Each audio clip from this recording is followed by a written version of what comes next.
Bonjour à tous, mesdames et messieurs, bienvenue une fois encore à cette émission Droit de réponse, votre émission de débat et de principe et de décryptage des principaux sujets parus dans la presse en semaine. Le Cameroun a célébré hier samedi la 45e édition de la Fête nationale de l'unité.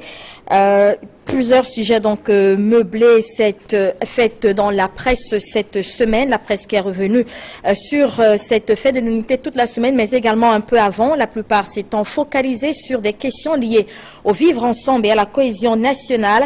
La presse donc a estimé cette semaine que l'unité nationale était peut-être un mythe et d'autres ont pensé que c'était une réalité. Ce sont des questions qui ont meublé les journaux toute cette semaine. La presse de manière globale s'accorde à dire que si cette unité nationale a existé, elle est fortement menacée à ce jour et que la non-participation de certains partis politiques à la grande parade du 20 mai hier en est un indice. On parlera donc de cette unité nationale dans cette édition de Droit de réponse. Dans la presse cette semaine également, la grève des dockers au port autonome de Douala. Ces travailleurs manutentionnaires ont entamé depuis le 12 mai dernier une série de mouvements d'humeur pour dénoncer les conditions de travail précaires. Cette semaine, la presse est également revenue sur le sujet.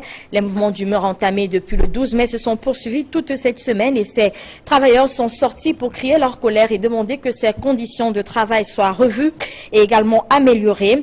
Une situation qui est venue remettre au goût du jour la problématique de la précarité de l'emploi cette semaine. Voilà donc, mesdames et messieurs, les sujets qui vont nous accompagner durant toute cette émission de Droit de réponse. Mais vous le savez, avant de vous présenter le panel qui nous accompagne pour ce dimanche, on fait un tour de revue de presse avec Flavien Ndongo pour voir et comprendre comment est-ce que la presse a traité les sujets retenus. Bon dimanche à vous, Flavien. Bonjour et bonjour à tous les invités. Merci d'être avec nous. Alors on fait cette revue de presse, un grand zoom donc sur l'unité nationale, la 45e édition qui s'est célébrée hier avec des questions autour de la cohésion nationale, du vivre ensemble, mais également la grève donc des dockers, je le disais, qui est venue remettre au goût du jour la question de la précarité de l'emploi au Cameroun. Alors, voyez-vous, la presse parlait déjà ou donnait les couleurs même de cette célébration. Alors, la célébration, en tout cas du 20 mai, il y a quelques jours, donc tout au long de la semaine qui s'est écoulée, la presse cette semaine, la Nouvelle Expression notamment, fait savoir que le Social Democratic Front a rabroué le sous-préfet de Mbanga qui a voulu donc imposer le défilé du 20 mai donc aux élus locaux du Social Democratic Front qui avaient, selon la hiérarchie de leur parti, annoncé le boycott du défilé cette année encore. Le président régional du Social Democratic Front pour le littoral n'a pas digéré que le sous-préfet de Mbanga abuse donc de son autorité à ce sujet. Une leçon de l'éducation civique et même du civisme a été donnée donc à l'autorité administrative par le député social-démocratique Front du Voré-Est. Info Matin, le sous-préfet a donc évoqué le décret du 16 septembre 1976 fixant les règles de protocole à observer en matière de cérémonie publique pour expliquer sa position vis-à-vis donc du social-démocratique Front qui a annoncé le boycott du défilé du 20 mai.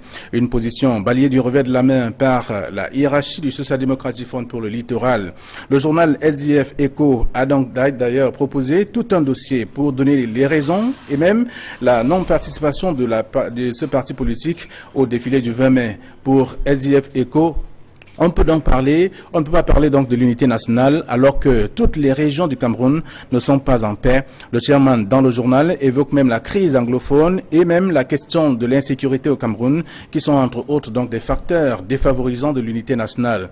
L'Œil du Sahel, pour sa part, parle donc des entorses qui entachent d'ailleurs l'unité nationale, le repli identitaire, le déséquilibre entre les régions qui constituent donc ces entorses qui mettent en mal la cohésion nationale. Dans les réactions donc proposées par l'Œil du Sahel, professeur Claude Abbé, sociopolitiste, révèle que l'unité nationale reste encore une donnée donc à construire dans notre pays.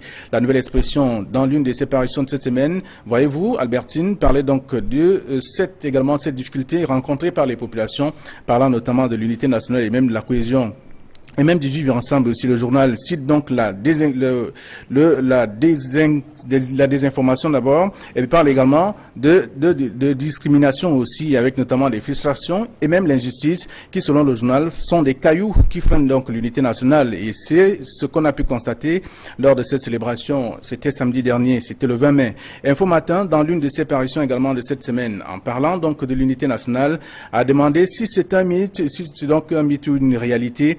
Donc Donc, comme pour dire que les revendications des enseignants, des médecins, des avocats ne sont que des facteurs, des risques de la non-existence de l'unité nationale au Cameroun. Le journal Info parle plutôt donc et aller chercher dans les tréfonds même de ce que Amadou Ahidjo avait laissé, l'ex-président du Cameroun, qui proposait donc comme solution pour mieux asseoir l'unité nationale à travers donc le bilinguisme et le multiculturalisme, tout en rappelant que le problème anglophone existe depuis des années. Le journal L'Info a donc proposé le discours du président Ahidjo pour faciliter donc la compréhension de ce sujet donc aux téléspectateurs.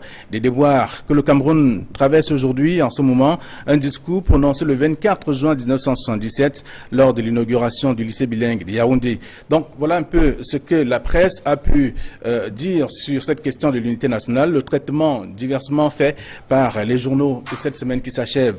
Autre sujet, le second bien entendu de cette autre édition de Droit des réponses, c'est également la grève des dockers au port autonome de Douala. Voyez-vous Albertine, la presse écrite donc ne s'est pas trop intéressée à cette autre grogne, mais le journal L'Info dit connaître donc les instigateurs même de cette grève des dockers au port autonome de Douala. Pour l'hebdomadaire, les aconniers nationaux, le secrétaire général du GEPAC et certains même leaders des syndicats bénéficiaires donc du trafic des cartes blanches sont accusés de financer la grève qui secoue le port autonome de Douala depuis quelque temps. C'est pratiquement tout un dossier que le journal a proposé cette semaine pour faciliter la compréhension également de ce sujet donc aux téléspectateurs et même aux lecteurs aussi. Voilà ce que la presse propose et j'imagine qu'au cours de cette édition, vous parlerez également de l'insécurité avec notamment l'attentat suicide survenu vendredi donc dans l'extrême nord et aujourd'hui ça fait pratiquement 3 ans que le Cameroun vit donc dans cette situation. Ça fait problème, il faut faire le point.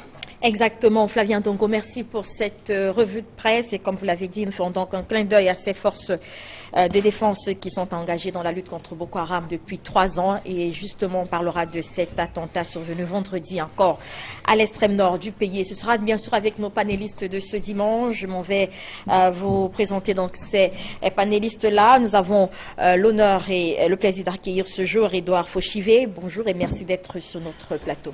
Merci de nous avoir.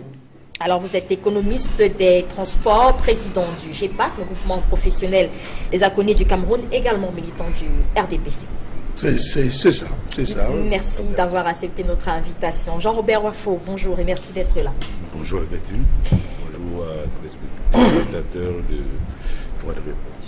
Vous êtes ministre du Shadow Cabinet, ministre de l'Information et des Médias du Shadow Cabinet, adjoint au maire de la commune de la 2e, militant du SDF.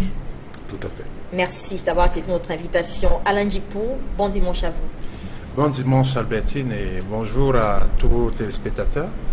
J'ai été encore une fois ravi par votre invitation, surtout que celle-ci arrive dans un contexte où je viens d'être auréolé meilleur journaliste de la presse écrite l'année 2016. Donc, je commençais à me poser des questions. Pourquoi je ne suis pas passé à votre réponse depuis un certain temps, alors que je viens de recevoir un prix. Donc, je crois que l'impair est réparé. Nous rattrapons très bien. Félicitations à vous. Merci d'avoir accepté notre invitation. Alors, vous l'avez dit, vous êtes journaliste, vous êtes d'ailleurs grand reporter et vous êtes en service au quotidien Le Messager. C'est bien cela. Alors, il est toujours avec nous ce dimanche. Bonjour Edmond, merci d'être là. Bonjour Albertine, je salue les copanélistes et je félicite mon ami et confrère, n'est-ce pas, Alain Djipou pour le prix qu'il a reçu et qui fait la fierté, n'est-ce pas, de ce métier.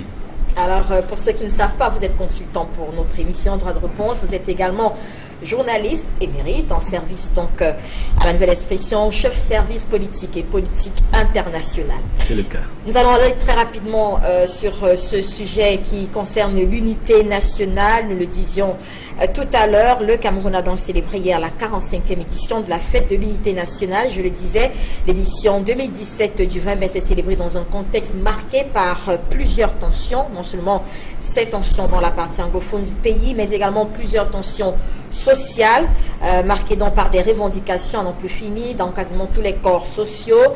La cerise sur le gâteau cette année, c'était donc cet appel à la non-participation au 20 mai, lancé par quelques partis politiques de l'opposition qui n'ont donc pas pris part à la parade hier. Une atmosphère qui fait dire à plusieurs observateurs que plus que jamais l'unité nationale est à rude épreuve au Cameroun. Edmond Kamga, on va commencer avec vous. Alors, toute cette semaine qui s'achève, je le disais, la presse est revenue sur cette 45e édition de la Fête de l'Unité nationale. Et globalement, elle s'accorde sur le fait que l'on traverse une période très délicate. Parlons justement de cette unité. Est-ce que vous êtes d'accord avec la façon dont la presse a axé ses analyses cette semaine? Vous savez, la presse est le pouls de la société. C'est comme un miroir que l'on présente dans la rue et qui reflète en réalité la température de la société camerounaise. C'est dit qu'en réalité, la presse camerounaise, dans son ensemble, presse privée, presse d'État, médias publics, ils ont analysé les situations, parce que les situations sont nombreuses. Elles sont sociales, elles sont politiques, elles sont économiques. Et cela a trait globalement au vivre ensemble, pour l'essentiel, depuis plusieurs mois dans ce pays. Ces situations ont également un lien direct avec la situation économique que traverse le Cameroun et qui a un impact grave sur la gestion au quotidien, la réalité que vivent les parents d'élèves, que vivent les ménages, parce que le panier de la ménagère est de plus en plus sobre, n'est pas assez fourni. Il y a les produits de première nécessité dont les prix augmentent encore au lieu de baisser. Il faudrait que de ce côté-là quelque chose soit encore fait. Il y a également, sur le plan politique, et c'est ça le plus intéressant aujourd'hui, avec ce qui est convenu d'appeler la crise anglophone, qui est en réalité un problème national, je l'ai déjà dit sur ce plateau, pour exprimer, n'est-ce pas, et ce que la presse a dit, parce que la presse a davantage commenté et questionné l'unité nationale au Cameroun.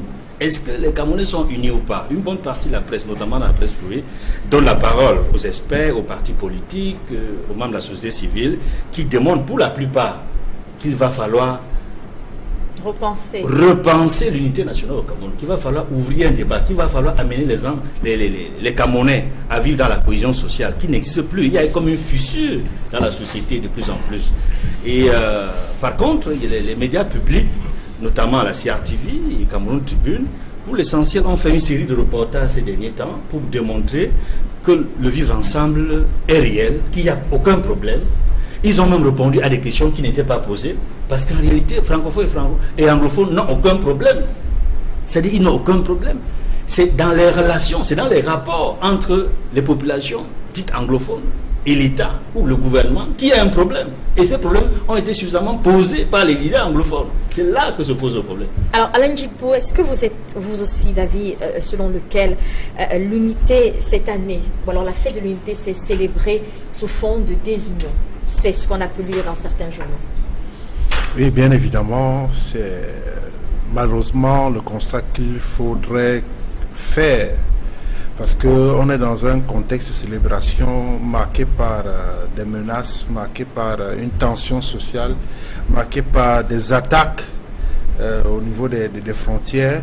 Et donc, la désunion, oui, surtout au plan politique, pour indiquer que c'est pas l'harmonie, c'est pas la symbiose entre les forces vives politiques de ce pays et l'État de Cameroun. Vous savez très bien que la célébration de cette 45e édition de la Fête de l'Unité nationale a été marqué par le boycott, il faut le dire, du Social Democratic Front, le principal parti de l'opposition au Cameroun. Et donc, les SDF qui voulaient marquer d'une pierre blanche sa désapprobation de la manière avec laquelle ce pays est dirigé. Il y a un certain nombre de problèmes dont le régime de Yaoundé n'arrive pas à trouver des solutions idoines. Et cela pose des problèmes aux SDF qui préfèrent ne pas aller dans les festivités, dans les parades, et plutôt essayer de marquer d'une pierre blanche cette célébration en décidant de ne pas prendre une part active au défilé et à tout ce qui va avec, comme il en est du 20 mai comme du 27e anniversaire de ce parti politique. Et donc, on a eu effectivement le sentiment que l'unité a été considérée comme factice, mais dans le fond, en allant dans le fond des choses, on s'aperçoit que c'est la désunion, il y a des menaces graves qui attendent même à cette unité. La paix est fragilisée au Cameroun, il faut le dire. Dans tous les domaines, c'est des tensions. Hier, c'est les avocats, avant-hier, les enseignants. aujourd'hui les dockers, peut-être demain encore les médecins, les journalistes aussi ne sont pas épargnés. Donc vous voyez, le tissu social est fragile et cela découle, n'est-ce pas, des fractures sociales également qui sont importantes dans ce pays. Parce que à l'heure où nous parlons, figurez-vous, l'hôpital général de Yaoundé, l'hôpital général de Douala n'a pas tous les consommables nécessaires pour ne serait-ce qu'assurer des dialyses à des personnes qui sont dans la nécessité de le faire. Et donc, face à cette situation, on ne peut qu'être en crise, on ne peut être qu'en harmonie avec les pouvoirs publics qui vantent l'unité nationale, qui vantent la paix sociale au Cameroun. Alors, est-ce que la paix sociale et l'unité, c'est pas un peu... Est-ce que les deux choses vont forcément ensemble? Ça devrait aller ensemble parce qu'il n'y a pas d'unité sans la paix, il n'y a pas la paix sans l'unité. Je voudrais indiquer tout simplement que, en fait, il ne faut pas qu'on comprenne ça comme des slogans. Ça ne devrait pas être des slogans politiques ou bien des slogans creux. Notre vivre ensemble, c'est un atout que le Cameroun a toujours su préserver. C'est-à-dire que du nord au sud, de l'est à l'ouest, on se comporte comme des fils de ce pays, anglophones ou francophones, on est d'abord des Camerounais.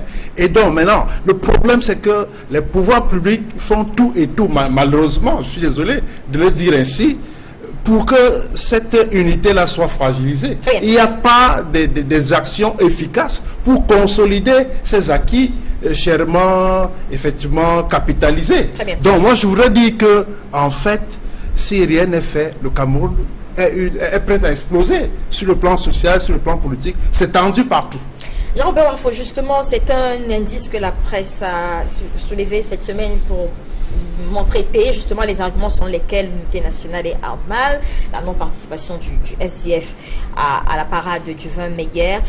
Est-ce que vous pensez que votre message est passé?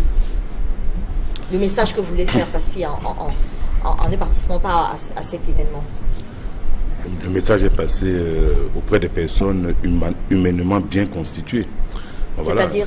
C'est-à-dire que si vous êtes humainement bien constitué, si vous êtes un humain, si vous êtes un Camerounais, n'est-ce pas, bien constitué, c'est clair que le message est passé. Non mais écoutez, l'unité nationale se construit, n'est-ce pas, sur la base des réalités historiques, des réalités de notre histoire, des valeurs qu'on partage, ainsi que d'une vision consensuelle du futur. Mais on constate depuis que nous avons en face de nous un pouvoir arrogant, un pouvoir autiste, qui feint d'ignorer les véritables solutions, n'est-ce pas, pour décrisper, n'est-ce pas, le problème anglophone. Parce que, voyez-vous, quelqu'un l'a dit sur le plateau, il n'y a pas de problème entre anglophones et francophones. Le problème, c'est entre les anglophones et même les Camerounais et le système gouvernant. C'est là où il y a le problème. Parce que, voyez-vous, nos compatriotes anglophones, ils ont raison de se plaindre.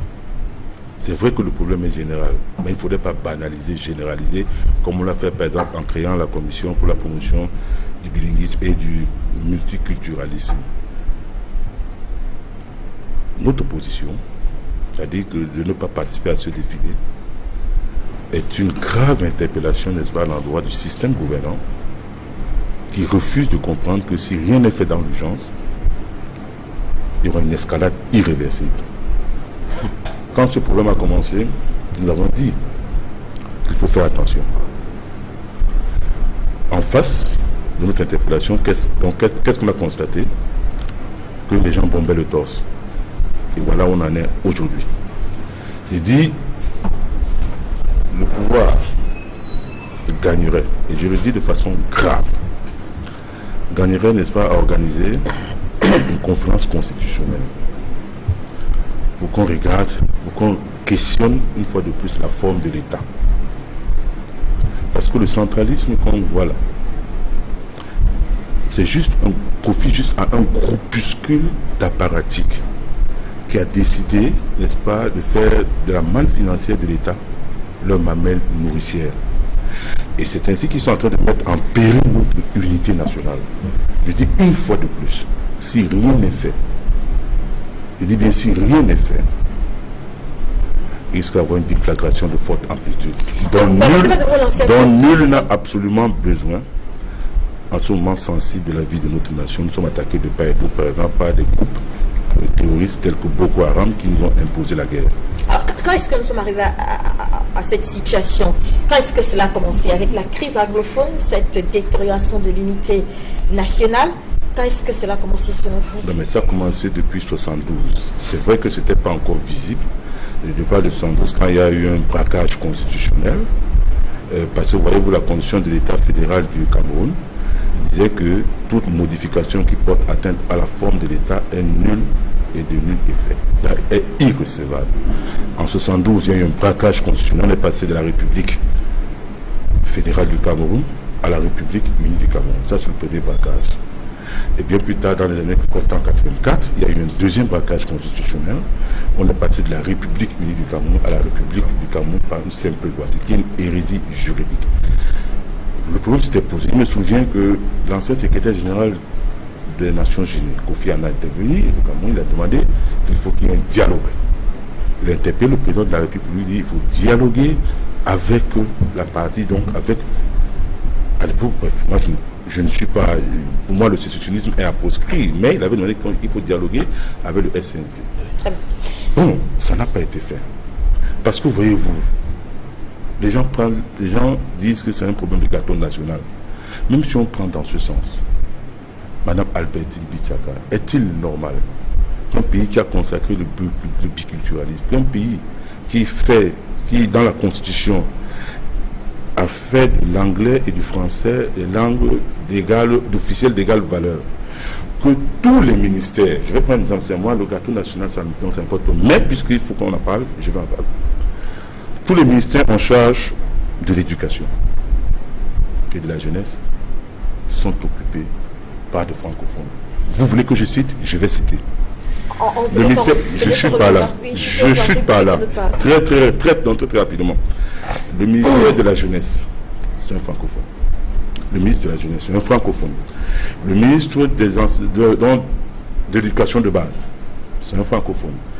Le ministre des enseignements secondaires, c'est un francophone. De l'enseignement supérieur, c'est un francophone. De l'emploi et de la formation professionnelle, c'est un francophone. Allons même au niveau de l'État, du protocole d'État. Allons là-bas. Très bien. Quand vous respectez les gens, je dis c'est des choses que je le dis actuellement. On reviendra. Je le dis, je ne l'ai jamais dit, mais je le dis aujourd'hui. Est-ce que je pèse mes mots? Si rien n'est fait, je dis bien dans l'urgence, il risque d'avoir une déflagration de forte amplitude dont nul n'a besoin. Est-ce que vous avez justement l'impression que cette 45e édition de la fête de l'unité nationale était une édition différente des autres, avec peut-être des pesanteurs, forte tension? Est-ce que vous pensez que c'était une édition à la limite donc, de la célébration et que le Cameroun ne se porte pas très bien? Non, il faut dire la vérité. Pas que le Cameroun ne se porte pas bien, mais cette fête s'est célébrée avec, je peux dire, dans la douleur. Vous savez, de tout ce que viennent de dire les copanélistes, je retiens quelque chose de fort. Il ne peut pas avoir d'unité sans paix, comme il ne peut pas avoir de paix sans unité. Mais lorsque nous suivons le développement de cette problématique d'unité, c'est comme si l'unité doit être portée par le gouvernement. Et le gouvernement ici, c'est le parti c'est-à-dire que l'État central. Je vais parler du président de la République avec ses acolytes autour. Voilà ce qui se dégage autour de cette table, tout de suite. C'est comme si le précurseur de l'unité nationale, c'est le président Biya avec son gouvernement. Non! L'unité nationale, c'est nous tous. L'unité, le bien, le vivre ensemble.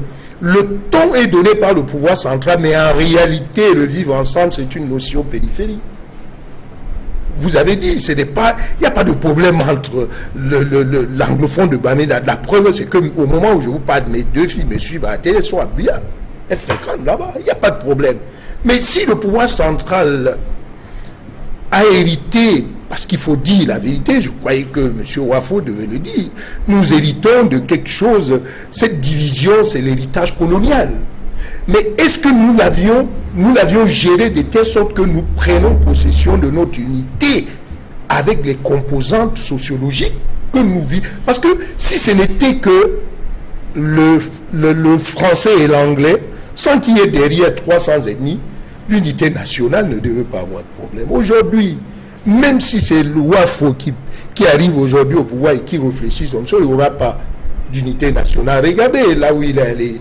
Il est allé au niveau maintenant de la concentration du pouvoir central entre les mains des francophones. Ce n'est pas de ça qu'il faut. Aujourd'hui, si je fais la parenthèse pour dire 22 ministres de Macron contre 65 au Cameroun, vous-même vous ne comprenez pas, donc il y a quelque chose qui ne va pas.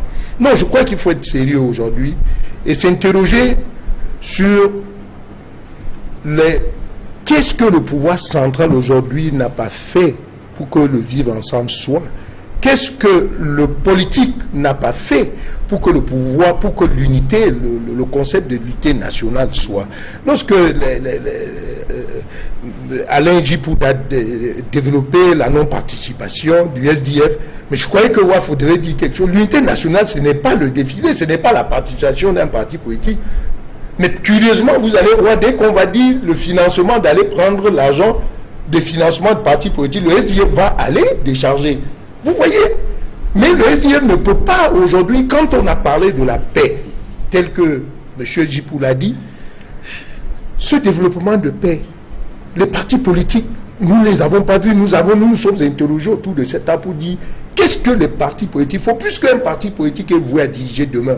Qu'est-ce que les partis politiques ont fait depuis que le septentrion est touché? Disons la vérité. Partout du RDPC en descendant dans les 300 partis qui vivent. Mais le problème, c'est d'arriver au niveau du pouvoir central. Et si vous arrivez au niveau du pouvoir central, après avoir fragilisé aujourd'hui le concept de l'unité nationale, donc je crois qu'il faut s'interroger et que ne pas ramener aujourd'hui le concept de l'unité nationale au défilé d'un parti politique, mais peut-être le premier parti politique de l'opposition qui en réalité n'apporte rien, puisque M. Wafo va jusqu'à vous dire, M. Wafo va jusqu'à vous dire que si on ne voit pas bien, il y aura une déflagration. C'est lui qui a dit. Je dis, vous monsieur, avez une déflagration dont déflagration. Mais par contre, besoin. M. Wafo oublie depuis 7 mois, on vous l'a dit. M. Wafo oublie que lorsqu'on est un élu, le concept de discussion, c'est qu'il y a un couloir. Il parle en tant qu'un maire. Donc il participe à la gestion de ce pays. Le SDF participe à la gestion au niveau législatif, au niveau sénatorial. Les problèmes qui doivent se poser là-bas, si, quand on a dit tout ce qu'il a dit, et qu'on démissionne, parce que si le SDF aujourd'hui, après avoir refusé de défiler pour l'unité nationale, refuse de participer au Sénat, au Parlement, nous allons prendre ça au sérieux. Parce que demain, je dis bien demain, quand il y aura financement de partis politiques, vous n'allez pas suivre le SRD. Nous n'allons pas prendre cet argent. Oui, je voudrais rapidement dire un mot à la suite de M. Edouard Fauchivé pour rappeler qu'on ne saurait dédouaner complètement le pouvoir central dans un contexte où la loi fondamentale du Cameroun dit très bien que le Cameroun était un État unitaire décentralisé. Et le problème avec cette affaire, c'est que le pouvoir central n'a rien fait justement pour accélérer la décentralisation. Parce que la décentralisation est, entre autres problèmes, qui constitue la résultante d'une certaine malgouvernance. Alors, je suis donc d'accord avec toi. Ça veut dire qu'il faut que, autour de la table, que nous attendons que plus que jamais, je suis de ceux qui pensent que la décentralisation est une solution. Il faut donc le dire. Et c'est pour ça que j'ai dit que pour ceux qui aujourd'hui concourent à... Quand on est au Parlement et au Sénat et qu'on est dans les mairies, on doit bien revendiquer. Mais curieusement, le SDF ne revendique pas. Alors que la décentralisation profite à cela. J'espère que j'aurai mon temps de parole. Et je poursuivrai donc en disant que le pouvoir central ne saurait être dédouané dans cette affaire. D'abord, un adage bien connu de tout le monde indique clairement que le poisson pourrit par la tête. Et donc, pour dire quoi? Pour dire tout simplement que la responsabilité de ce pouvoir central, c'est de faire en sorte que des actions soient implémentées au niveau local pour accélérer le développement. Parce que c'est ça qui fait en sorte que certaines fractures qu'on a dans la société se règlent. Les problèmes des anglophones, c'est beaucoup plus des problèmes de gouvernance que de vivre ensemble en réalité. Parce qu'en réalité, entre un Bamenda et un Yaoundé, comme on le dit vulgairement, moi je ne vois pas quels sont les problèmes que les deux entités pourraient avoir. Il n'y en a aucun. Alors, mais seulement au plan politique, il y a des situations qui frustrent. Très bien. Et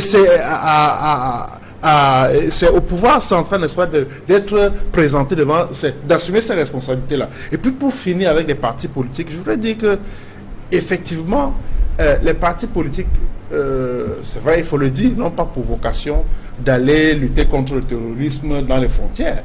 Ils ont pour vocation de proposer des alternatives. C'est-à-dire que quand le régime croulant du RDPC va débarrasser le plancher, qu'il y ait des solutions, qu'il y ait d'autres mécaniques qui vont se mettre en mouvement pour rapidement accélérer les choses et faire en sorte que le Cameroun vive dans le Vous avez dans le une minute pour prendre avant de passer la parole à M. Kamga. J'ai entendu M. Edouard Fauchivé parler du financement des partis politiques.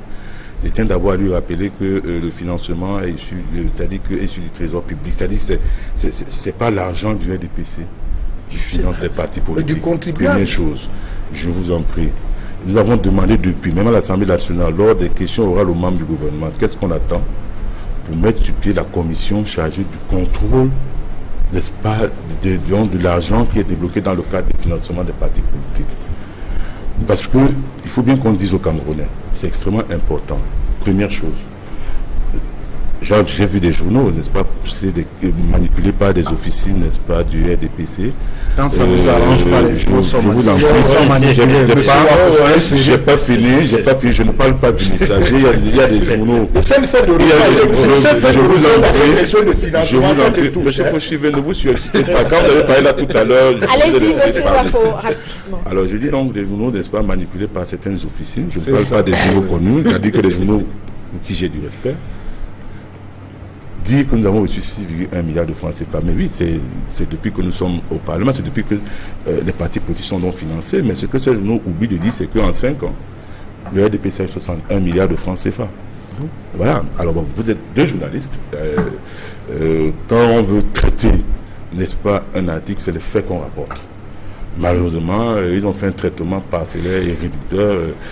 Parce que tout on parlera des financements après. Ça, c'est la première chose. La deuxième chose que je vais dire, c'est que nous n'avons pas vocation, nous avons fait des propositions pour la lutte contre le terrorisme. Nous avons eu une posture républicaine, nous avons, n'est-ce pas, demandé qu'il fallait qu'on donne un peu plus de moyens à nos forces de défense et de sécurité qui font un travail remarquable. Le faites-vous boycotter? Nous avons boycotté et ça vous fait tellement mal et ça va davantage vous faire mal. Moi, je vais mettre des choses. Et on parlait, et le véritable problème dans ce pays aujourd'hui, c'est de questionner la forme de l'État. J'ai dit, c'est de questionner la forme de l'État, Madame Bichaka. Alain Djipou parlait, n'est-ce pas, de la décentralisation. Oui, c'est un problème. Sauf que, il faut préciser que la décentralisation a échoué. C'est-à-dire, elle est même mornée. Avant même qu'on la mette sur pied, elle était déjà mornée. Pourquoi les gens refusent la décentralisation? C'est parce que c'est parce que nous avons conscience que quand une option échoue durant 17 ans, il faut passer à autre chose, que nous proposons le fédéralisme. Le fédéralisme, ce n'est pas la sécession, Madame Bichaka. Il faut qu'on le dise au Cameroun. Ce n'est non plus une panacée. Je dis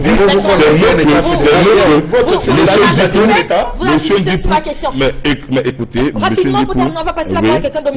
Wafo. Nous sommes dans le fond du problème. Nous sommes dans le fond du problème. Vous avez dit que c'était en train de conclure. Nous sommes dans le fond du problème. Alors, vous avez 30 secondes pour conclure. Et je vais vous dire pourquoi les gens refusent même qu'il y ait une décentralisation qui existe. Pourtant, c'est inscrit dans la Constitution. Vous allez le dire à la prochaine fois, vous allez prendre la parole. Vous pouvez conclure, vous avez 30 secondes, je vous en prie, pour passer la parole à quelqu'un d'autre. Pour dire que il faudrait que sur ce plateau, qu'on questionne le problème de la décentralisation.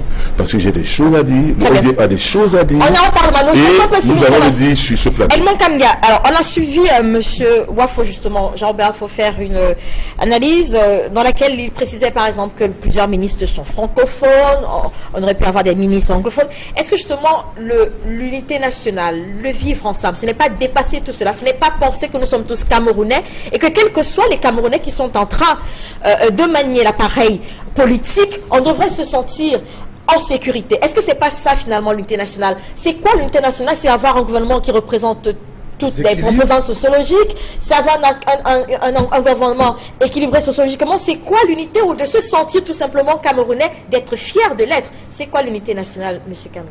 Je crois que dans ta question, il y a la réponse.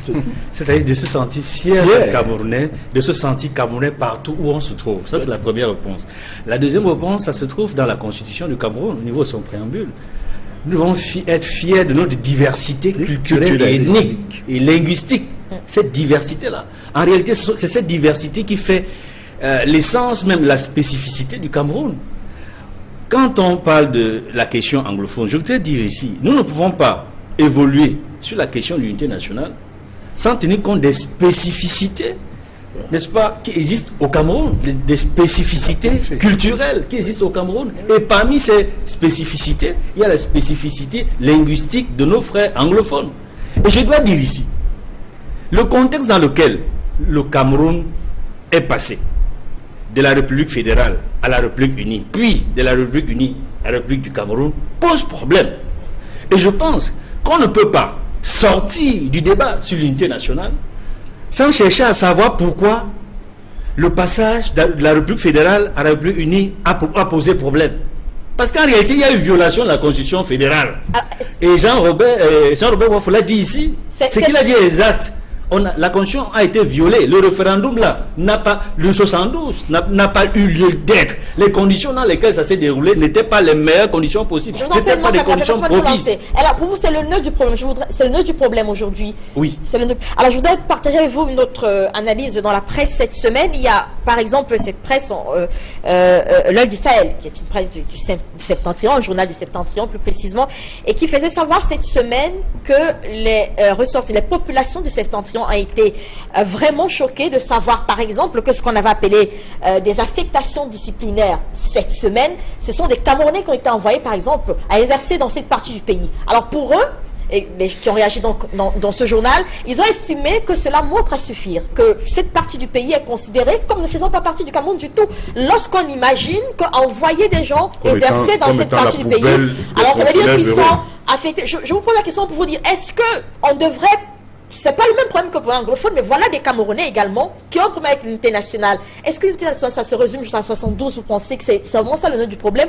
Ou le problème, c'est parce que les Camerounais ne se sentent plus en sécurité sociale, le développement, ou alors c'est seulement le problème de 72? Il n'y a pas que le problème de 72. La question de 72, c'est par rapport à la crise anglophone.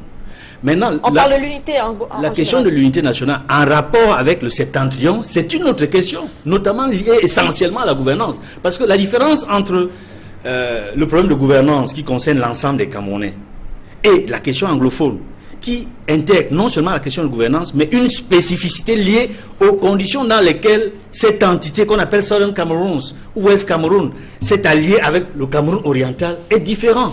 Il faut distinguer les deux. Tout à fait. La question anglophone et la question de gouvernance globale, ce n'est pas exactement la même chose. La crise anglophone a une spécificité parce que c'est deux entités, deux territoires différents qui sont mis ensemble.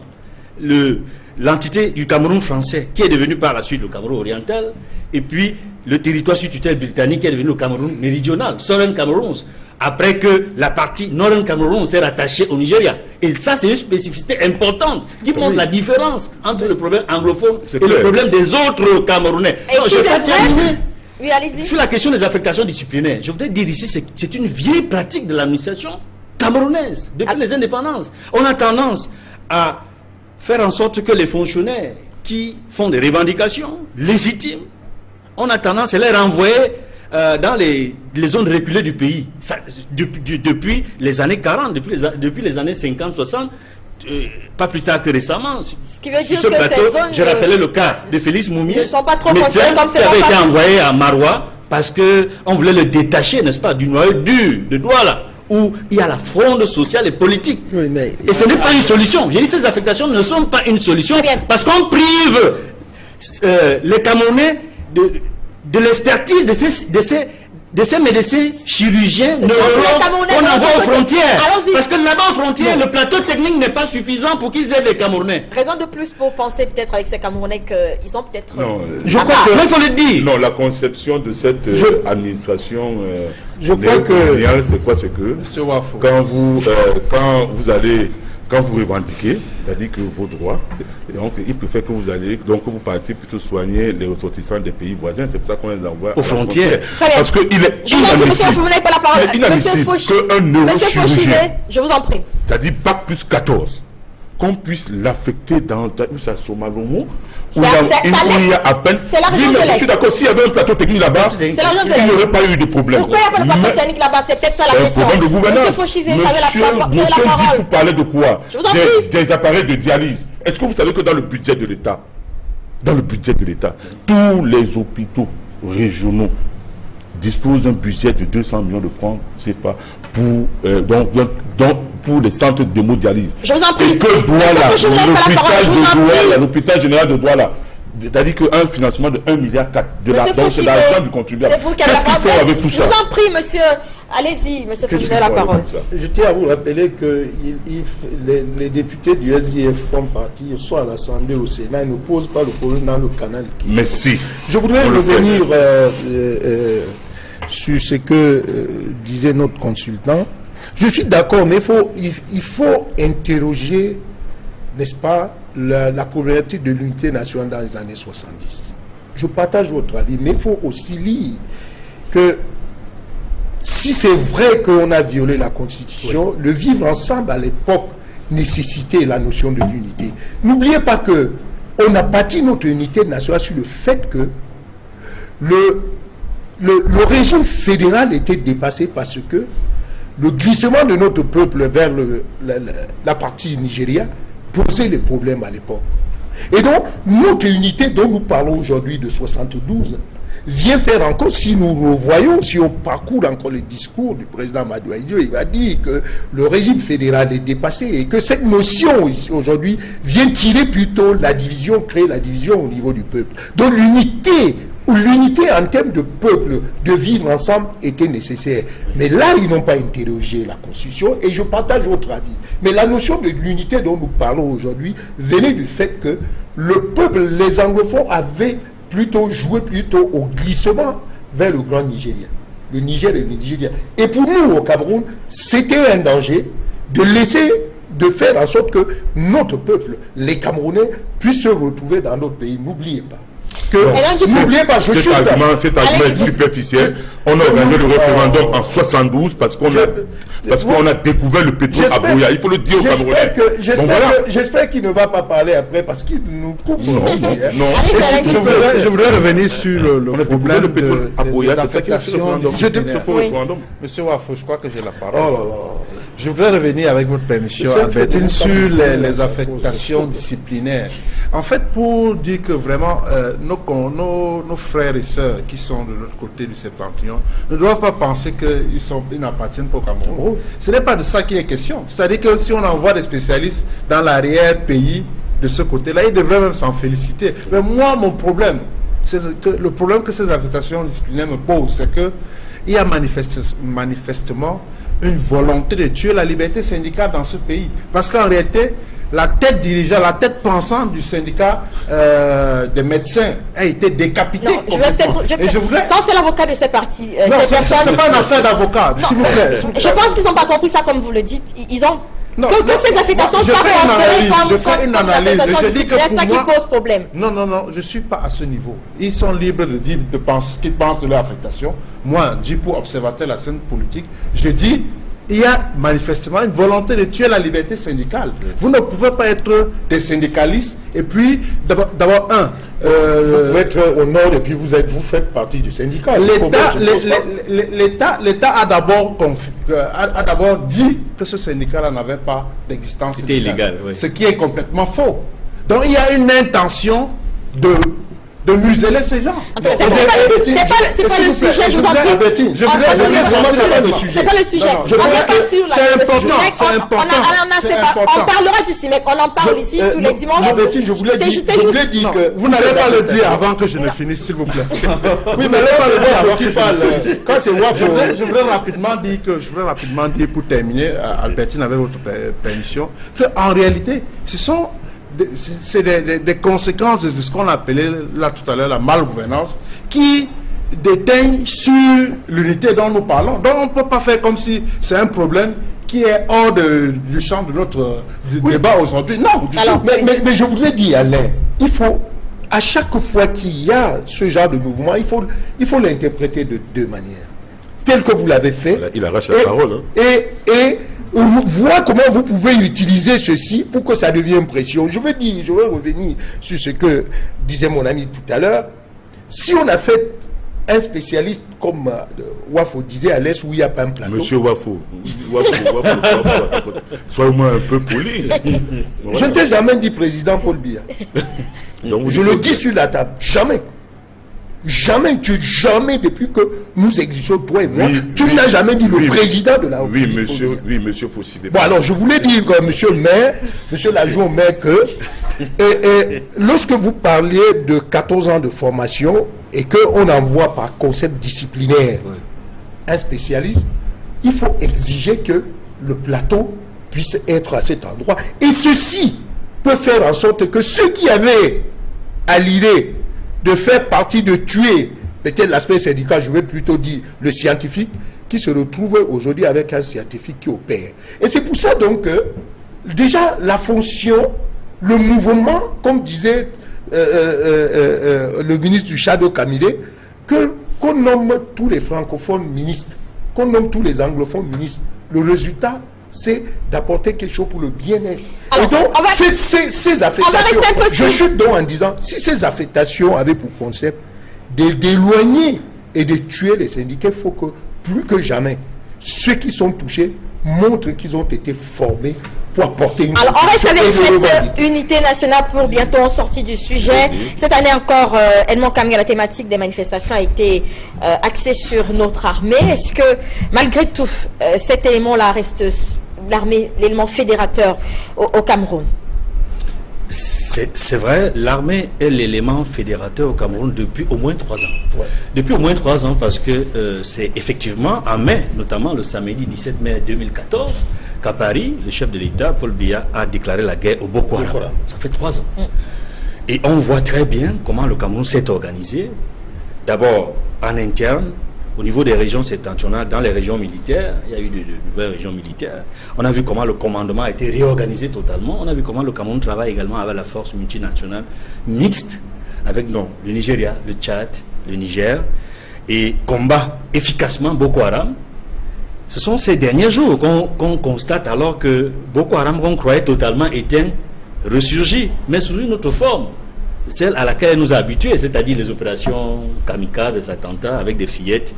C'est vrai que pendant un certain temps, on n'en parlait plus.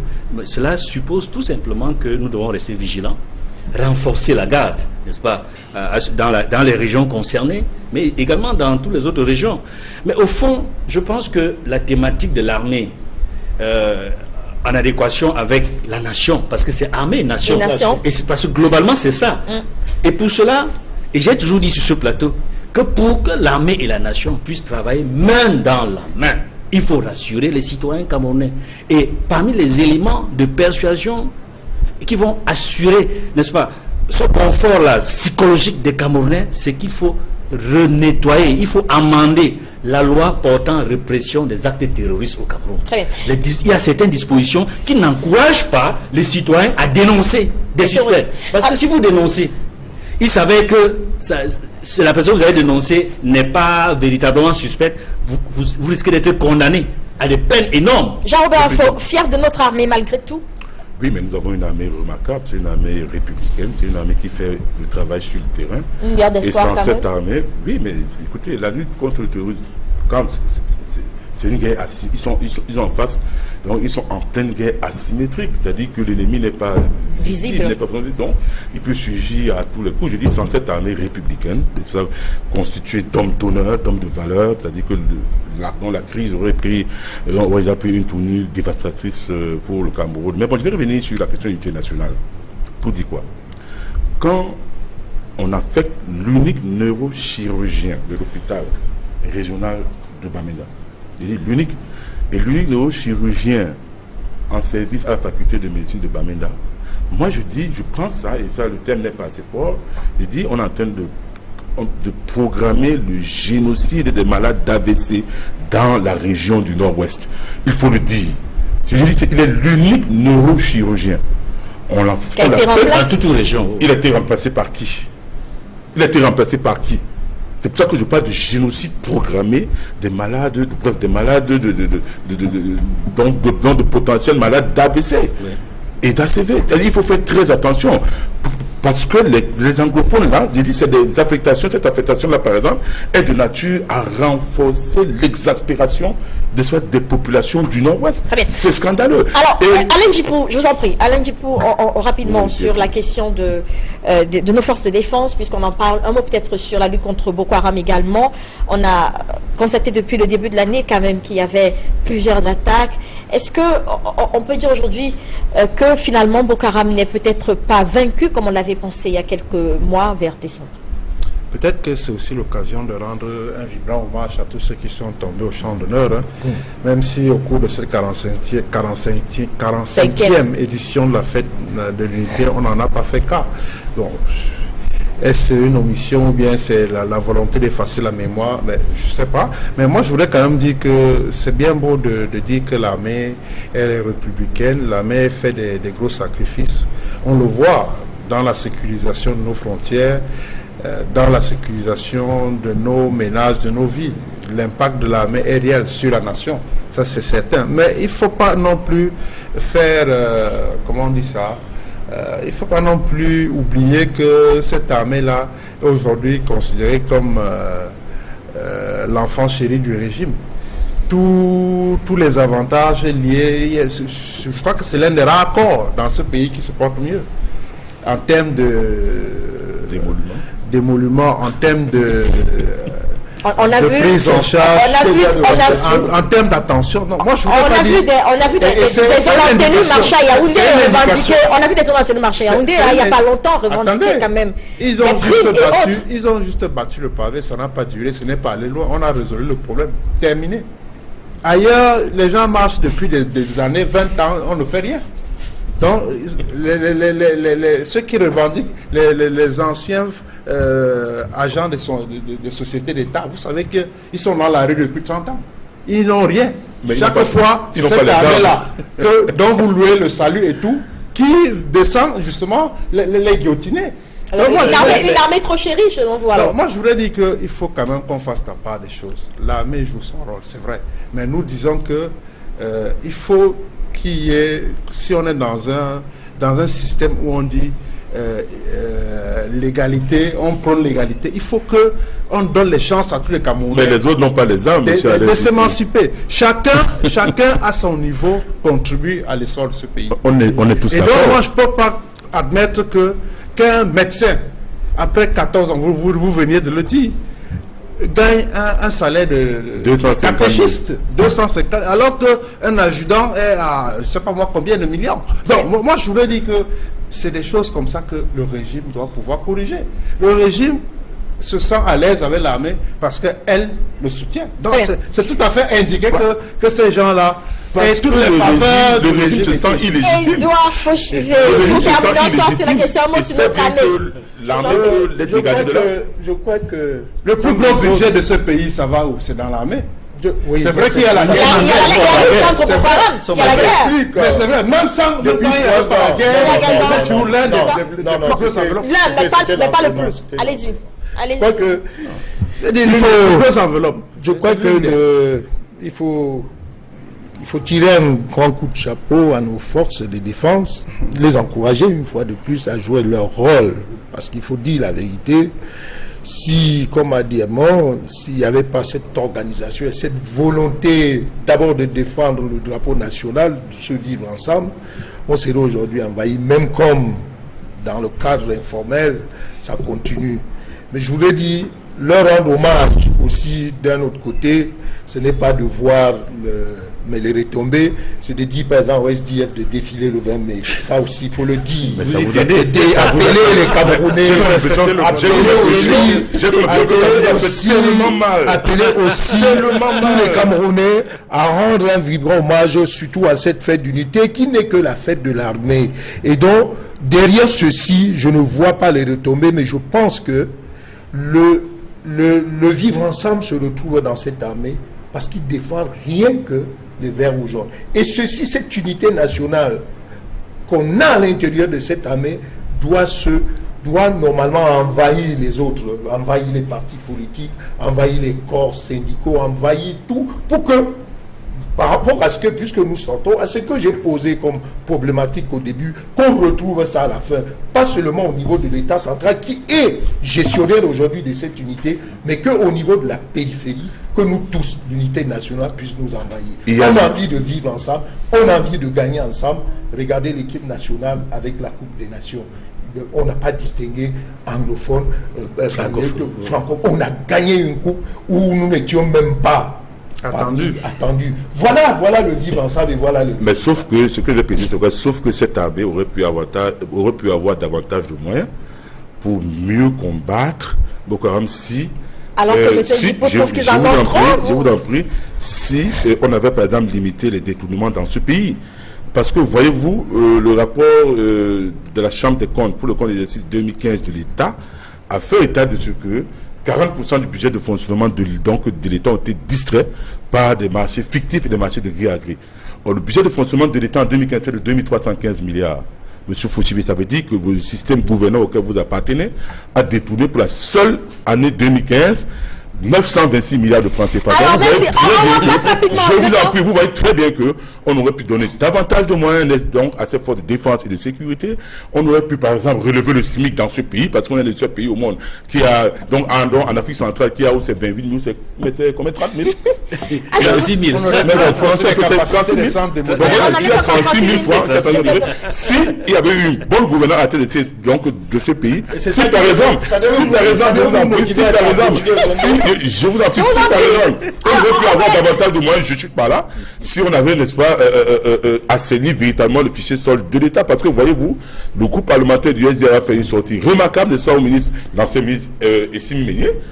Je me souviens que le groupe parlementaire a dit à M. Essim Meignet, qu'est-ce que vous avez fait de l'assainissement du fichier solde? Alors, merci, monsieur. Un ministre de ce pays, est-ce que je suis pas là, un ministre de ce pays, a dit que, oui, pendant qu'on était à mi-parcours, de l'assainissement du fichier solde, la masse salariale est passée de 36 milliards de francs CFA à 28 milliards de francs CFA par mois. Merci. Est-ce que je peux Ce qui veut dire que 8 milliards étaient distraits chaque mois. En 20 ans, ça fait 960 milliards de francs CFA qui ont été détournés au seul titre des salaires fictifs. Voilà des moyens qu'on aurait pu mettre à la disposition de nos forces de défense et de sécurité et relever le SMIC, soutenir nos entreprises, de manière à faire baisser le chômage. Malheureusement, une fois de plus, nous avons un système gouvernant qui a mis, le pays dans le cabinet. Excusez-moi du terme. Poursuivez alors la modération. Je vous laisse continuer. Je vous laisse continuer l'émission. Les téléspectateurs vous suivent. Je vous laisse continuer l'émission. Oui, mais ils ont été édifiés. Continuez. Alors, puisque M. Jean-Bart me donne l'autorisation de continuer l'émission, je vais continuer avec l'autre sujet donc au menu ce dimanche. On parlait de ces activités qui ont été paralysées au port autonome de Douala, perturbées peut-être mieux au port autonome de Douala pendant plusieurs jours à cause d'une grève des travailleurs manutentionnaires, des bardeurs ou encore dockers, comme on les appelle plus souvent. Ces derniers ont manifesté leur colère pendant plusieurs jours et demandé que leurs conditions de travail soient revues, des conditions de travail précaires, des conditions de travail même inhumaines. On scandait donc d'autres dockers que nous avons rencontrés sur le terrain. Nous avons justement avec nous le président du GEPAC, le groupement professionnel des inconnus du Cameroun, dont les dockers étaient en grève également. Alors, est-ce que cette grève, ce mouvement d'humeur vous a surpris, Monsieur Edouard Fouchivé? Oui, il faut dire que dans le cadre syndical, la surprise était grande. Déjà, il y a eu au début du mois de mai, un semblant mouvement. Nous n'étions pas au pays à l'époque, et le préfet les a convoqués en disant, dans le cadre de la réglementation, toute grève devrait avoir un phénomène de préavis pour qu'on commence à discuter dans un cadre syndical bien précis. Alors, le vendredi donc dernier, à 18h, c'est le sous-préfet de Douala Premier qui m'appelle pour me dire qu'il vient de recevoir un document pour dire qu'il devait avoir un mouvement d'humeur. Le mouvement d'humeur n'existe pas. Quand on veut, si c'est la grève, vous posez la grève, vous posez. Le mouvement d'humeur ne peut pas créer maintenant une disposition de revendication. Donc pour moi, c'est la grève. Donc, si nous attendons donc vendredi, ils ont voulu gréver, ça suppose que le préavis de grève devait être donné et puisque nous travaillons avec les syndicats, on devait donc les réunir afin de les écouter. Lorsque j'ai dit ça, vous comprenez pourquoi le préfet du département de Gouria a dit qu'on reste dans le cadre réglementaire. Et ils nous ont donc demandé, pour eux, ce n'est pas une grève, ce ne sont pas les délégués. La preuve, c'est que au moment où je vous parle, je n'ai jamais eu en face de moi un syndicat et les délégués du personnel. Alors, nous sommes encore là sur des questions de forme. Est-ce que ce que demandaient les personnes qui ont c'est donc là où je voulais arriver. Est-ce que c'est fondé? Leurs revendications, il faut dire, c'est pour ça que je suis venu afin de vous éclairer pour que vous compreniez. Ils ont fait 11, sinon 12 revendications. Maintenant, il faudrait poser la question, quels sont ceux qui revendiquent? Le corps de la manutention portuaire à 3 niveaux. Nous avons les cartes bleues qui sont déjà considérées comme ceux qui vont aller en retraite, les cartes roses qui sont en moyenne et les cartes blanches qui ne sont pas prises dans la convention collective. Pour vous faire comprendre, il s'agit de temporaires. C'est mieux de dire. Quand on dit vous êtes temporaire, ça veut dire qu'il y a certaines dispositions qui vont vous faire intégrer la zone afin de bénéficier. Donc, ce sont les cartes blanches qui sont de l'ordre prénom et chiffreron de 700 qui sont en train de faire de revendications. Et il faut que je vous montre, en termes de tonnage, quand ces cartes blanches ont été intégrées dans le domaine portuaire, c'est en fin 2012. En fin 2012, parce que, si vous vous souvenez, nous avions encore une forte importation de ciment et qui avoisinait 30 à 35% de la manutention portuaire. Et lorsque vous ajoutez à ça tout ce qu'il y a comme sachérie au port, la manutention de sachérie est consommatrice de la main-d'œuvre.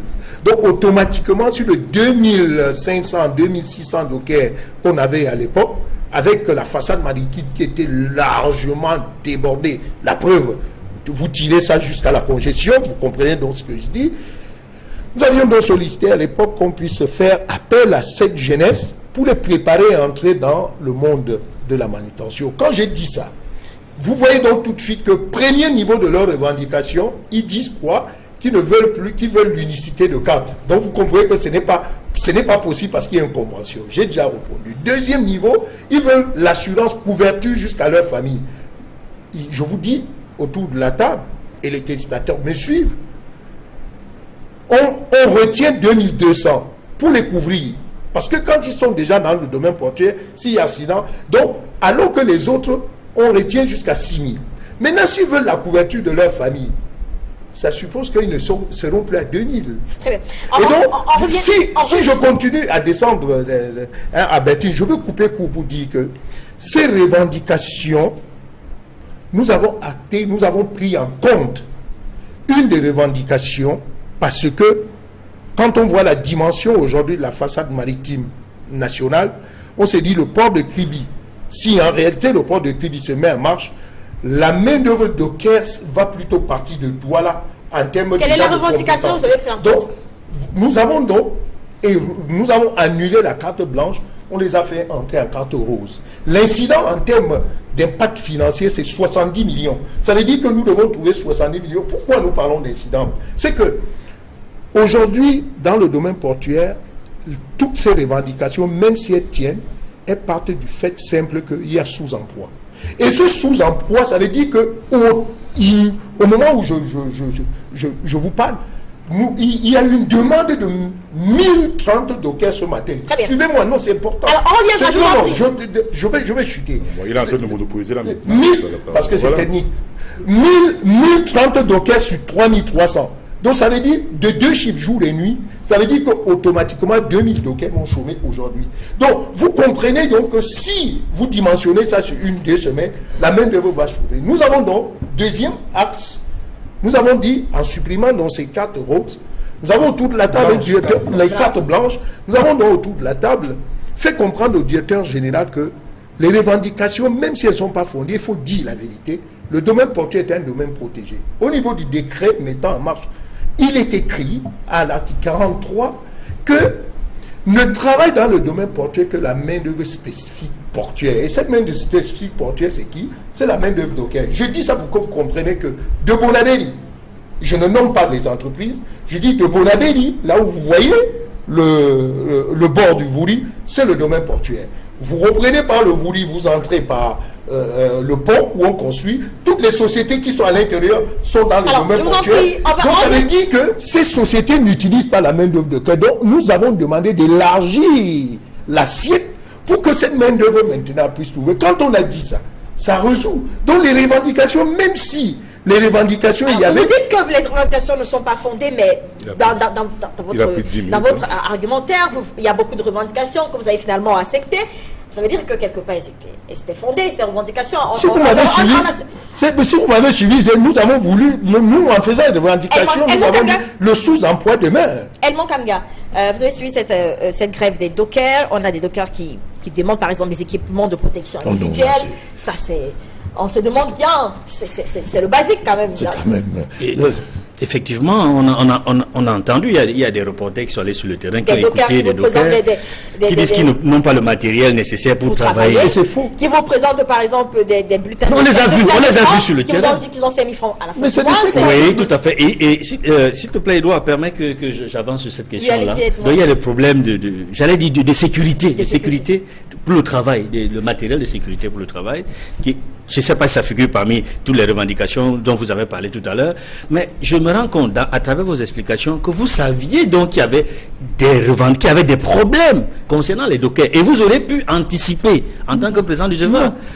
Vous aurez pu anticiper. Si on admet sur la forme qu'on peut critiquer la manière dont ils ont annoncé leur mouvement d'humeur, de la grève, si on admet même que ce serait illégal, mais vos explications nous confortent dans l'idée qu'il y a des revendications qui sont légitimes et qui sont fondées, parce que vous reconnaissez la nécessité, n'est-ce pas, quand vous dites que vous êtes d'accord qu'on passe de la carte blanche à la carte rose. Donc c'est la nécessité d'améliorer leurs conditions. Mais vous n'avez pas pris une mesure concrète pour matérialiser ça, pour faire en sorte que cette couverture médicale concernant ces employés-là puisse être effective. C'est vrai qu'ils ont demandé cet élargissement pour leur famille. Ça peut susciter un débat, mais vous n'avez pas entretenu le débat entre vous et ces dockers-là. Et ça pose problème. Parce qu'ils ont le sentiment que vous ne les écoutez pas. Non, on les écoute. Je vais vous dire, déjà pour écouter, il faut savoir avec qui vous discutez. Et ça, c'est important. Je vous ai dit au moment où... Mais vous reconnaissez qu'ils sont des dockers. Ce sont des dockers. Ce sont des dockers. Mais nous avons... dans la convention collective, vous avez les syndicats et vous avez les délégués. Oui. Nous, au moment où je vous parle en tant que président du GEPAM, les syndicats, monsieur, nous n'avons pas discuté avec les syndicats. Bref, c'était un... Mais comment est-ce que vous avez fait pour, permettez-moi, de lever le mot d'ordre de grève? Apparemment, il aurait été levé. Non, pour nous, la grève est finie depuis mardi passé. Ah bon, comment ça? Mais alors qu'il continue à se plaindre. Je viens de vous dire que c'est le club de 700. Même si je vais vous dire quelque chose, je vous ai dit ce matin, et vraiment prenez ça au sérieux, nous n'aurons pas, tant que le port de Kribi n'a pas lancé les activités, nous ne pouvons pas utiliser 3300 dockers par jour. Donc ça veut dire que la masse qui n'a pas d'emploi aujourd'hui est cette masse qui mouvemente. Et c'est pour ça que nous avons dit, si vous m'avez maintenant suivi, je vous ai dit, de tout ce qu'il y a comme revendication, dès qu'on a ouvert et on a élargi l'assiette d'emploi, il n'y aura plus. C'est pour ça qu'on a demandé de voir les entreprises qui sont installées dans le domaine portuaire et qui peuvent utiliser la main-d'œuvre docker. Dès que j'ai dit ça, tout ce que vous avez comme chapelle de revendication tombe. Parce qu'un gars qui travaille 30 jours sur 30 n'a pas le temps de venir s'asseoir devant Total pour pouvoir gréver. Et j'ai pris le cas de ce matin, 1030 sur 3300. Oui, allez-y. C'est quand même un tiers. Allez-y. Albertine, avec ta allez-y, je vous en prie, monsieur. Sur cette question, j'ai quand même suivi avec beaucoup de ahurissement certaines déclarations de certains responsables portiers sur ces mêmes antennes, qui disaient que les dockers qui ne veulent pas travailler, on va tout simplement les chasser. Non, pas les chasser. On va prendre... On va les remplacer. Non, vous avez, il faut dire... le syndicat, dans le cadre de la convention portuaire, celui qui ne travaille pas pendant 8 jours doit normalement s'arrêter. Et donc c'est pour ça qu'on leur disait que vous faites les revendications, puisque dans tous les cas, je vous dis que la garantie que nous payons de 30 millions par mois vient être pour nous une contribution pour que dans le mouvement de venir, s'il n'y a pas d'emploi, qu'on le paye donc ce frais. Est-ce qu'on peut laisser les autres parler? Allez-y. Monsieur le Président du GEPAC, je note comme une espèce de cynisme. Hein. Vraiment, peut-être que le terme est un peu fort, mais moi je trouve quand même pas que c'est approprié que depuis 2012, que 700 personnes soient toujours avec le statut de temporaire. Pour moi, c'est un scandale. De 2012 à 2017, ça fait quand même 5 ans. C'est même illégal. Ils étaient combien? C'est ça qu'il faut voir. Bon, vous avez pu quand même absorber un bon nombre. Mais il faut aller au-delà pour prendre tout le monde. Parce qu'effectivement, si ces efforts avaient été faits dans ce sens, on n'en serait pas à la grève. Parce qu'en réalité, ces gars revendiquent une amélioration les conditions de travail, les conditions de vie. Toute chose qui est légitime. Donc moi, je pense que il est du port comme d'autres structures de la place. Il faut que les dirigeants prennent la peine d'écouter et puis même de recadrer un peu ces mouvements qui naissent comme ça là, parce que ce n'est pas bien pour un espace aussi vital comme le port qui se veut compétitif. Le port est attendu sur l'échiquier de l'émergence du Cameroun, avec des contributions chiffrées. Donc, quand on fait une semaine d'arrêt d'activité pratiquement au port, c'est des manques à gagner énormes. Moi, je ne veux pas parler à la place du GEPAC ou bien du DG de 2M, qui ont payé le plus fort, le plus fort de cette grève, avec ces arrêts intempestifs de travail, les dockers. Vous savez que c'est une classe sociale qui est importante dans l'activité portière. Et donc, quand ces gars-là sont déversés dans la rue, le port est paralysé. Oui. Donc, il y a des conséquences fâcheuses. Sur le sujet. D'abord, quand vous recrutez quelqu'un comme temporaire en 2012, et puis en 2017, il est toujours temporaire, je dis c'est illégal. Non, on a fait le recrutement en 2012, mais il y en a, 14, 15. Mais il y en a qui étaient encore là, il y en a qui ont dit que c'est depuis 2012. On n'a pas tout absorbé, en fait. On n'a pas tout absorbé. Il y a beaucoup de dockers qu'on a rencontrés qui nous ont dit que c'était là depuis 2012. Vous ne mettez pas leur parole en doute quand même. Si je m'en tiens à ce qu'ils ont dit depuis 2012, heureusement que Mme Bichaka reprécise que c'est ce qu'ils ont dit sur le plateau d'Equinox Télévision. Je dis c'est déjà illégal. Et la deuxième chose, c'est quoi? C'est que donner un bulletin de paye de 5 000 francs à la fin du mois à quelqu'un, vraiment, je trouve ça... Par jour. De 5 000 francs par jour? Oui, c'est pas à la fin du mois. Madame Bichaka. Il y a des gens qui nous ont dit qu'il y avait eu 5 000 francs à la fin du mois. Non, ils ont c'est vrai. 5 000 francs à la fin du mois. Monsieur Djibou, comment 5 000 francs à la fin du mois parce que c'était un travail autoré. Ça revient sur ce que je viens de vous dire. Si vous le travaillez, c'est 5 000 francs à la fin du mois. Exactement. Monsieur Djibou, vous comprenez? Je confirme en disant que vous avez raison parce que travailler en autoré n'est pas travailler pendant 30 jours, ça suppose que le bulletin sera vite. Quand vous donnez 5 000 de famille. Un père de famille, même si c'était pour lui seul, donc même s'il n'a pas de famille, mais c'est pour qu'il fasse quoi avec? Hein? Ça ne vaut même pas votre carburant en un jour. Et dans les 5 000 francs, il y en a certains qui nous disent on doit retirer encore l'assurance. Et puis les conditions. Dans ces 5 000 francs là. Et puis les conditions de travail, mais pourquoi ils n'ont pas d'assurance maladie? Mais ils ont l'assurance. Je l'ai dit. Ils voulaient l'assurance pour leur famille. Ils sont assurés à leur niveau. C'est-à-dire, nous avons les niveaux d'assurance. On prélève 2200 chez eux, on prélève chez les cartes roses. Le SMIC, c'est combien chez vous? Il n'y a pas de SMIC, c'est un travail auto. Le SMIC, c'est combien? Non, mais si, il y a une loi. Le salaire minimum était proportionnel garanti. Ça fait le vous avez travaillé 30 jours au port. Le SMIC, c'est combien? Si vous avez travaillé 80. Puisqu'il y en a qui disent qu'ils reçoivent un bulletin de paie de 5 000 francs. Mais M. Fouchi, c'est inhumain.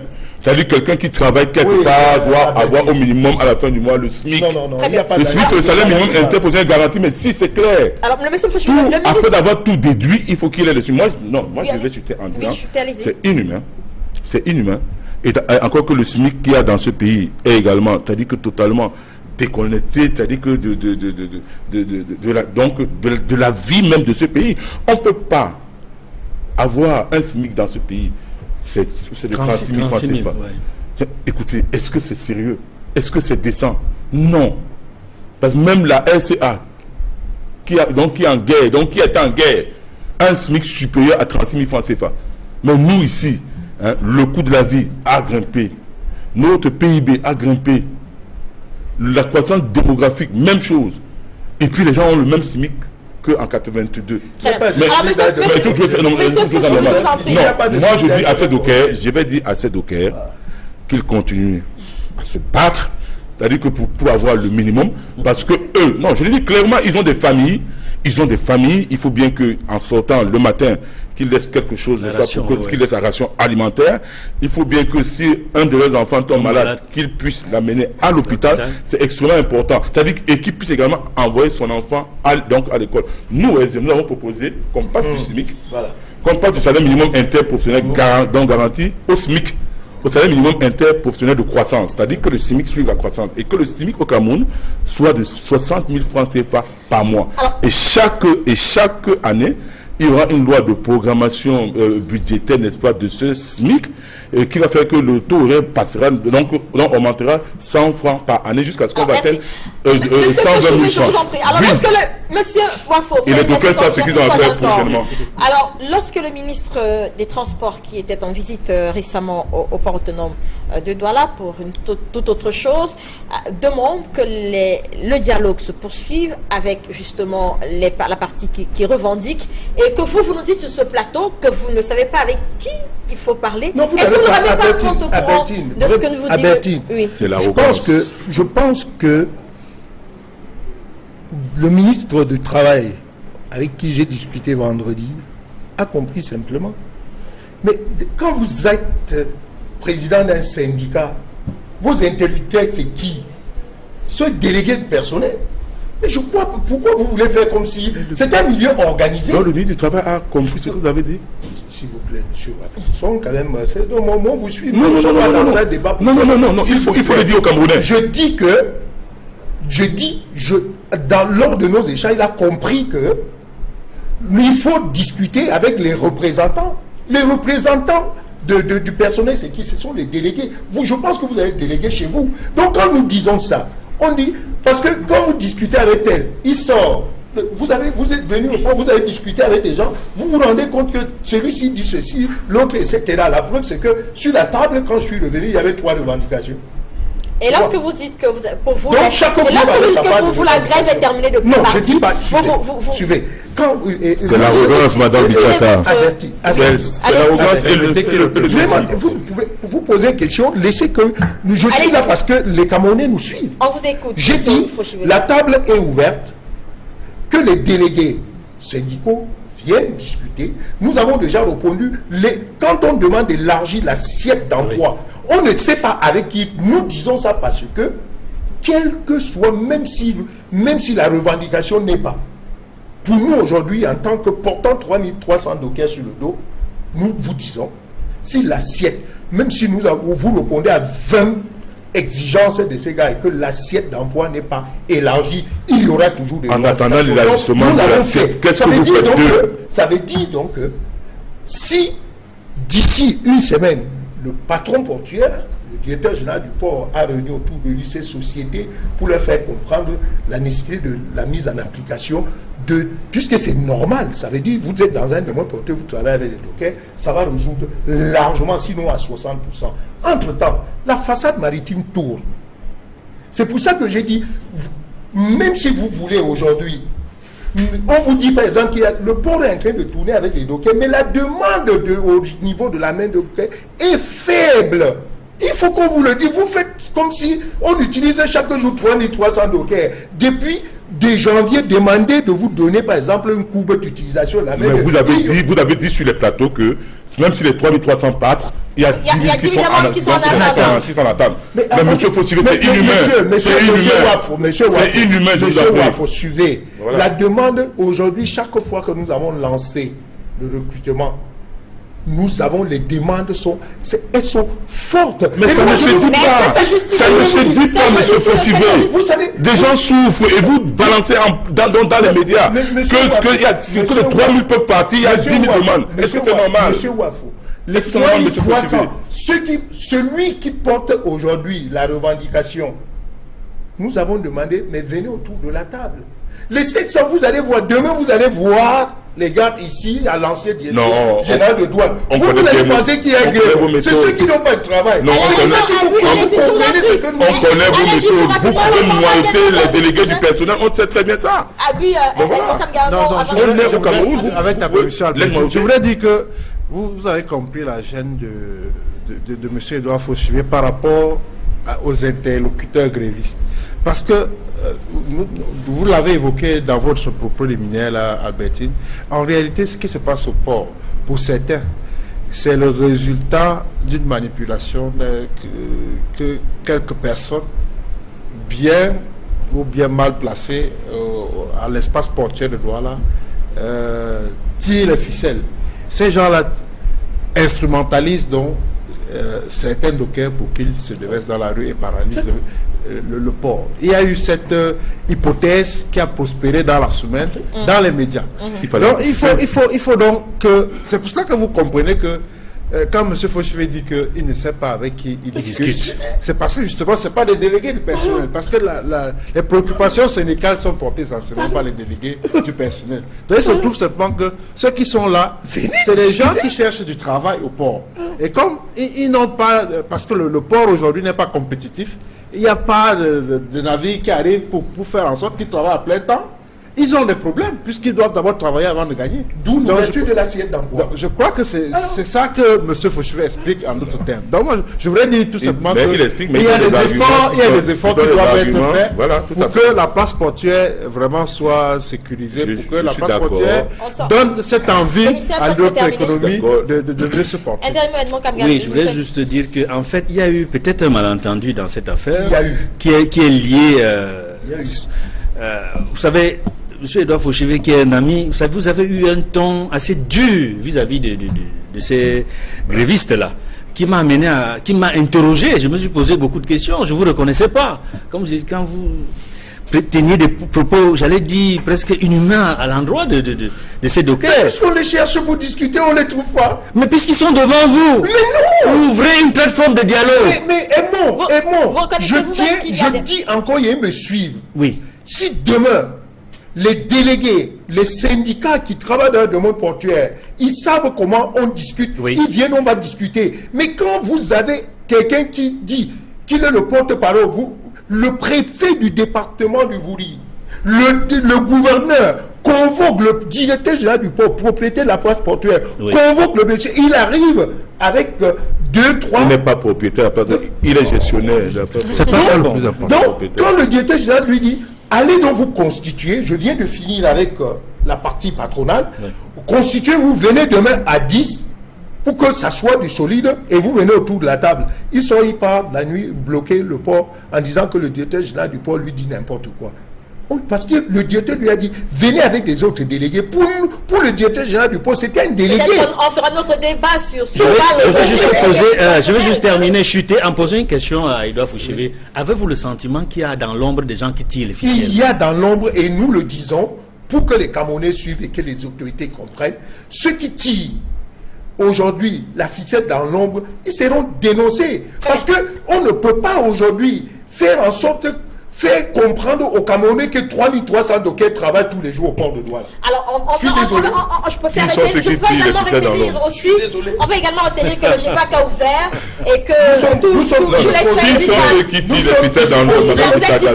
disposés à tout ce qu'il y a comme dialogue et nous allons regarder tous ceux qui sont en train de... Je parle au nom du patronat portuaire en disant que l'emploi des dockers est sauvegardé. La preuve, c'est que ceux qui viennent, et nous sommes gênés aujourd'hui de voir que cette assiette aujourd'hui que nous avons demandé depuis des ans n'était pas en marche. Et nous croyons qu'avec le directeur Cyrus qui a compris que d'ici demain, quand il aura autour de la table des directeurs généraux qui travaillent dans le domaine portuaire, vous n'allez plus voir un docker. Améliorer leurs conditions de travail, c'est tout. Je voudrais que tu poses la question à M. Edouard Fauchivier qui nous dit s'il n'y a pas une corrélation entre la fin de son mandat avec tous ces mouvements d'humeur. Mais je suis en fin de mandat. Ceux qui pensent qu'ils peuvent revenir maintenant, s'ils veulent tirer, l'Assemblée générale va se tenir. Vous êtes candidat de tirer, puisque pour moi aujourd'hui, je ne reviendrai plus. J'ai apporté ma contribution. D'ailleurs, le président de la République l'a reconnu l'autre jour en m'élevant au grade d'officier pour la participation, la contribution, n'est-ce pas, de la politique portuaire nationale. Alors, merci, monsieur Laurent Fauchivet. Cette émission s'achève. Merci à vous d'être venu. Merci. Alain Djipou. Vous mangez. Merci à vous, je vous en prie. Vous mangez et les bouquets sont rassasiés. Est-ce que M. Jean Wafo peut permettre de refermer cette émission? Merci à vous, chers téléspectateurs, de nous avoir suivis. À toute l'équipe technique qui nous accompagne ce dimanche. Bon dimanche à tous.